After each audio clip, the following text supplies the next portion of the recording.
This week on Jerusalem Dateline, Israel remembers the Holocaust. Israelis stand in silence to commemorate the 6 million who died under the Nazi regime and their final solution. While Israeli Prime Minister Benjamin Netanyahu warned the same incitement promoted by Hitler still exists in the world today. Plus, one ministry is reaching out to help the Yazidi people in northern Iraq, a nation facing their own genocide. Hello and welcome to this edition of Jerusalem Dateline. I'm Chris Mitchell. Israelis marked Holocaust Remembrance Day. One of the ways they do this is when a siren at 10 in the morning sounds throughout the nation. People stop their cars, stop what they're doing, and stand for 2 minutes in silence. Here's what it looks and sounds like.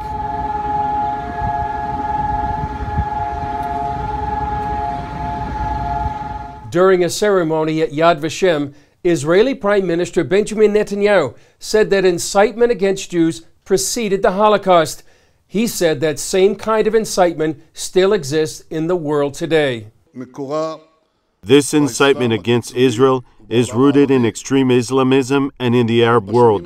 But for the last years, it was joined by incitement that is no less malicious from the Western world, British Parliament members, Swedish officials, public opinion leaders in France.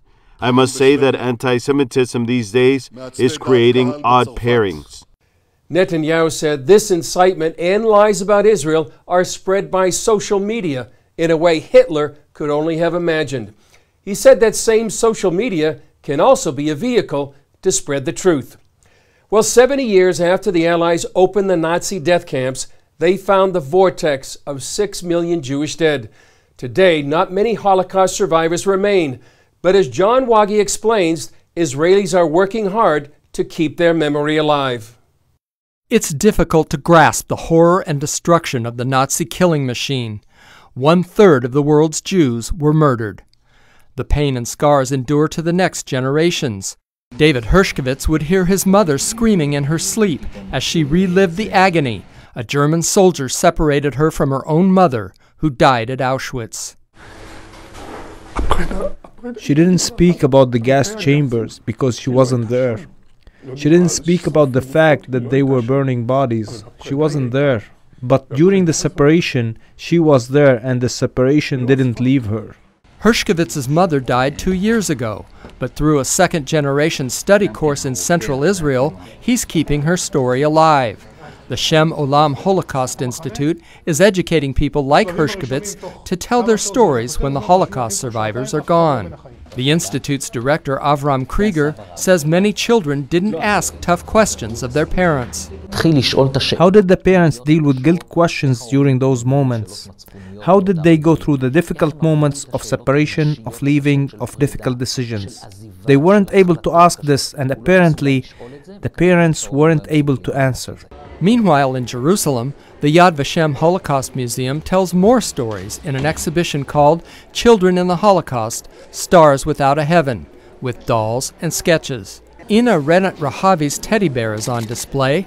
She carried the bear during a remarkable escape with her mother from the train car leading them to Auschwitz. Teddy lasted better than I did, and many others. He is more war-wounded than I am since he is missing an ear and an arm. But he was a real hero. John Wagi, CBN News. Another major way to keep the memory of the Holocaust alive is something called the March of the Living. Julia, they're in Krakow, Poland at the March of the Living. Tell me what it's like right there. Yeah, we're actually in Auschwitz. It's about an hour and a half from Krakow, where we were for the last 2 days. And there's thousands, literally thousands of teenagers and other people from all over the world. I think more than 40 countries in the world are participating. There's a lot of energy here, so it's very dramatic. Tell us exactly what March of the Living is. So the March of the Living was started almost 30 years ago, and it was started by people who wanted to keep the memory of the Holocaust alive by bringing kids here, basically, or teenagers here, to experience what went on during the Holocaust, taking it out of the classroom and bringing them here as their classroom. They marched the 3 kilometers from Auschwitz to Birkenau, both death camps used by the Nazis in World War II, actually on Yom HaShoah, Israel's Holocaust Remembrance Day, and then they go on to Israel and they celebrate at the Western Wall on Yom HaTzmaut, on Independence Day. Well, you've talked to some of those kids. What are their experiences and what are they feeling themselves? You know, I mean, I'm really pleased. We've basically talked to several kids from Florida, and you know, two of them at least had grandparents that were Holocaust survivors. So it's very close to people. It's very near to them. You know, we hear a lot about rising anti-Semitism, but actually, I mean, these kids, you know, they're out there, and they said their friends encouraged them to come. Non-Jewish friends encouraged them to come. So they have really quite interesting stories. We talked before we started this interview that you've shed a few tears already. What kind of impact has it had on you? Yeah, it's very emotional. On the one hand, you know, Krakow is a beautiful city. It's beautiful. It's the one city the Nazis didn't destroy. And on the other hand, I'm thinking, gee, you know, 70 years ago, what evil was done here? One thing that we're finding out a lot here is how the Polish people kind of relate to this as they're the victims too. It had the highest number of Jews that were killed in the Holocaust came from Poland, but also the highest number of righteous among the nations. The highest number of people who actually saved Jews came from Poland. And those people, unlike in other places, if you were caught hiding a Jew, you would get arrested. But in Poland, if the Nazis caught you hiding a Jew, you, your whole family, and the Jews were shot on the spot. So yeah, there was also evil and also a lot of sacrifice here. What do you think is the lesson for people today about the Holocaust? You know what? Yesterday we were at this conference called Nuremberg, Hate and Justice, marking the 70th anniversary of the Nuremberg trials and the 80th anniversary of the Nuremberg laws, which basically put this the racial discrimination into practice. I think what the people there were saying is that you have to keep fighting. You have to keep speaking out. You can't let things go by. They highlighted, of course, everybody knows Raoul Wallenberg, and he was just one man, but he saved thousands of people. He was courageous. The odds were against him. And I think that would be the message, that, you know, the evil is there, and it isn't going to go away. We know that.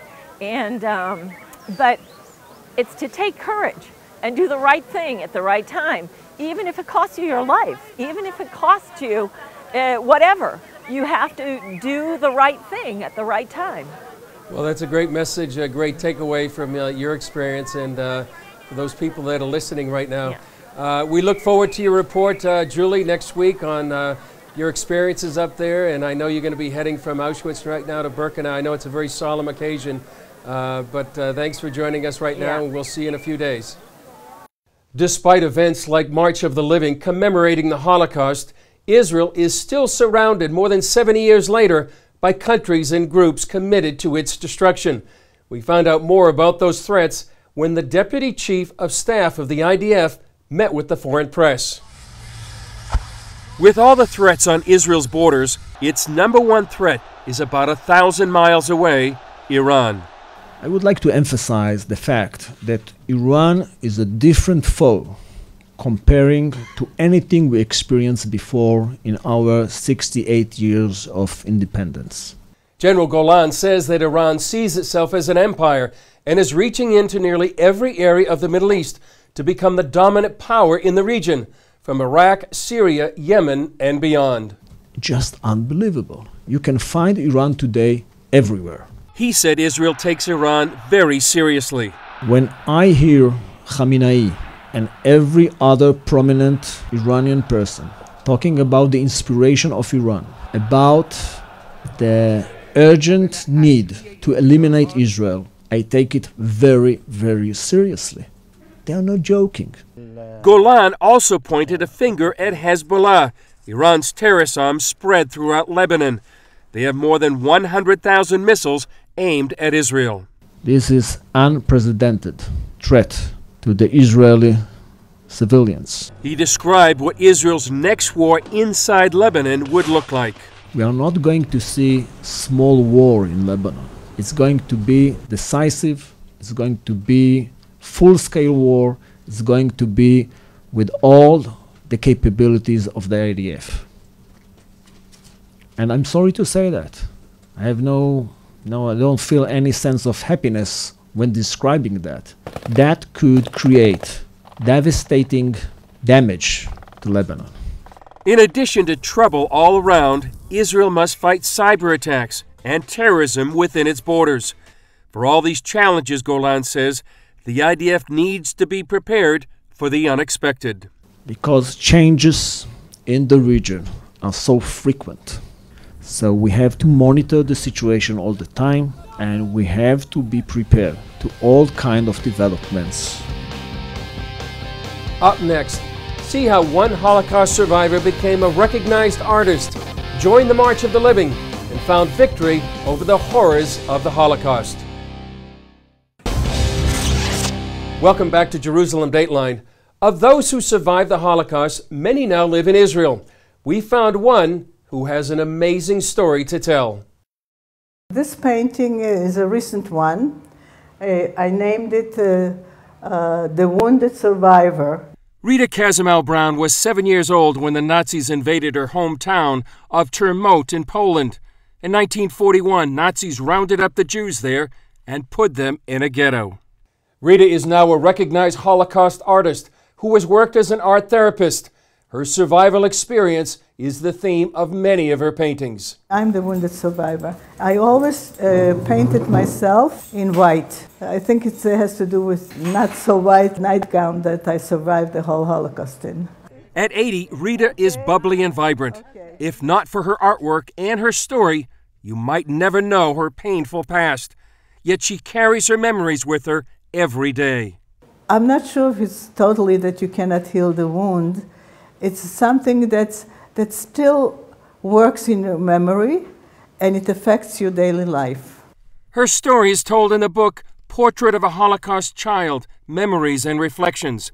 Rita told CBN News how she and her family escaped the ghetto and survived in what they called the grub. And my father went away for a few days, and what he did, he found another Christian family in a little town called Malaki, and there he dug a big pit under the stable, and it had a connection to the potato bin and a ledge you can open to the farmer's home.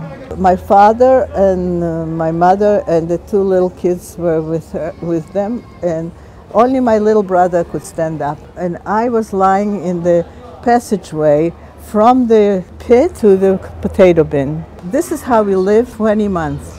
We were hungry and fearful, and it was just a living hell. We called it, it was a living grave. Being awake was a nightmare, she said, hour by hour, suffering day and night. Most of her father's 12 siblings died, where her little family of 5 stayed alive. Being creative helped me survive, but not only survive, but keep my sanity.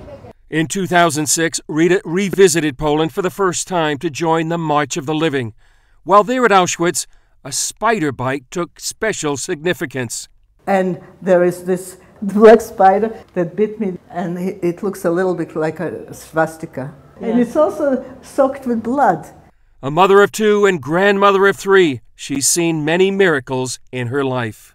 We have kind of a survival instinct, which was very strong, but now it's weakening because when you get older, your defenses go down. And so the only thing that we have is because of our children and grandchildren. That's our victory. Coming up, see how a modern group of people are still suffering from a genocide and how one group is committed to help. Welcome back to Jerusalem Dateline. Since ISIS took over northern Iraq in 2014, we've had the privilege several times to sit down and meet some of the Yazidi people. They're sweet, gentle folk. We met some of them after ISIS drove them out of the main city of Sinjar. I remember vividly sitting down on the ground with some 12-year-old boys who saw ISIS kill a neighborhood friend. We've also sat down with a 19-year-old girl who was sold as a sex slave. They're an ancient people, and have been persecuted by their Muslim neighbors for centuries. And now ISIS is committing genocide against them. One Christian group is ministering to them, just a few kilometers from the ISIS front lines. Chuck Holton brings us the story from the Iraqi city of Sinjar. Mount Sinjar made international headlines in 2014 when tens of thousands of Yazidis fled into these hills to escape ISIS, carrying little more than the clothes on their backs. 2 winters have come and gone, and there are still thousands of Yazidis living in makeshift camps. Most Yazidis won't be able to return to Sinjar for years, if ever. But help is coming from an unlikely place, the country of Burma, also known as Myanmar. These Burmese Christians have come to Iraq to give aid and training to the Yazidis and the Kurdish army, and they understand persecution better than most. They belong to a group called the Free Burma Rangers. David Eubank is the founder. For the past 20+ years, we've been in Burma in the different conflict areas, sharing the love of Jesus, giving people help, and getting the news out. And then last year, we were invited here, and this is our 4th trip where we've come back to help the Kurdish people under attack by ISIS. The Free Burma Rangers has made a name for itself, going into conflict zones around the world and helping the world's most vulnerable people. Dave's background and military experience made him uniquely prepared for this kind of ministry. My background, growing up as a missionary kid in Thailand, hunting since I was very small, running around the jungle, also in the Rangers, and then later in Special Forces, all that enabled me to understand, how do you function in a war zone? How can you help people? What's realistic? What's not realistic? What can you really do? This trip, the Free Burma Rangers have been here for 6 weeks, spending time with frontline troops conducting training and providing medical care. They've also brought over $20,000 worth of donated warm clothing for the Yazidis living on top of Mount Sinjar. But Dave doesn't do this alone. He brings his wife and 3 children because they believe these Yazidi children can more easily relate to the gospel that way. I have faith in God that He will protect me wherever I go and wherever our family goes. ISIS is a very strong force that needs to be stopped, and there are still women and children held captive by ISIS. Sinjar just mostly looks like rubble, and buildings have been destroyed, and many have just been flattened. We're driving through the city of Sinjar, and I'm starting to notice that there are civilians coming back in. Even just a second ago saw a shop that was open. People are kind of scavenging around through the ruins, picking up whatever they can find that's useful, and just starting the process of putting their lives back together. One of those families was fortunate that ISIS used their home as a headquarters, and so it wasn't destroyed. They've opened a bakery to sell bread to the soldiers who are guarding the city. As the first families start to come back into the shattered city of Sinjar, the FBR team is here conducting a Good Life Club and teaching these Yazidi kids that God's love is deep and wide.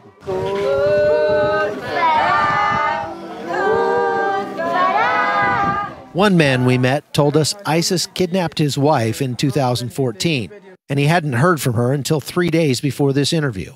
She called to say she was being held in a prison in Ramadi and that ISIS was now asking for a ransom of $5,000. Before he could finish his story, his phone rang. It was his cousin, a 15-year-old boy, captured about the same time as his wife. The young man had been taken to an ISIS training camp in Syria and was pleading for help to escape. Everyone had thought he was dead. As ISIS is slowly being pushed out of Iraq, they're starting to try and ransom their captives back to their families.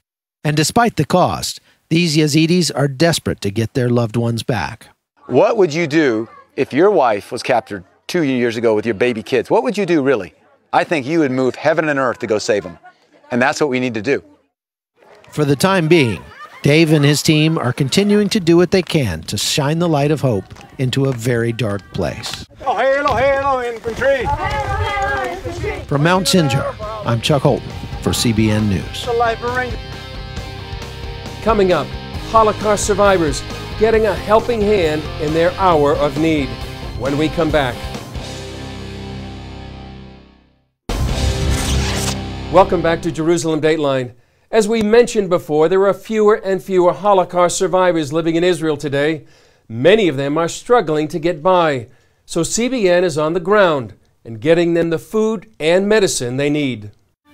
Elizabeth Tishman is one of about 200,000 Holocaust survivors living in Israel. She was only 11 years old when the horror of the Holocaust began to unfold in her native Russia. Nazis forced her neighbors into ghettos. To avoid capture, her family took refuge in a friend's basement. In the darkness, she witnessed terrible tragedies. There was a little child with his mother, and he cried a lot. She suffocated him with her bare hands to keep us all from getting caught and killed. When they had to abandon their hiding place, they were eventually forced to live in the ghetto. Do you know what is it like to lay on straw when it is raining and you don't have a blanket to cover yourself? Or when a Nazi officer comes at night to search your house? It is a nightmare.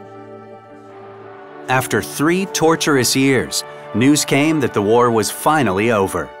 People ran into the streets shouting, "We are free!" We all cried and laughed and hugged each other. It was incredible. Today, like many Holocaust survivors in Israel, Elizabeth lives in poverty. When I first came here, I had only cucumbers, tomatoes, and bread and butter. CBN Israel helps Holocaust survivors by taking groceries to them each month. Elizabeth says she looks forward to every visit. I like when they come, and I like that they believe in God. If God led me through this life, and you have come to see me, that means that God has not forgotten me. Recently, Elizabeth's gas stove started to leak. She didn't have the money to fix it and had no way to cook. So we took her shopping and bought her a new stove. I want to thank you so much for your help. May God bless you and give you health and happiness. Well, that's a heartwarming story. That's all for this edition of Jerusalem Dateline. Thanks for joining us. Remember, you can follow us on Facebook and Twitter. I'm Chris Mitchell. We'll see you next time on Jerusalem Dateline.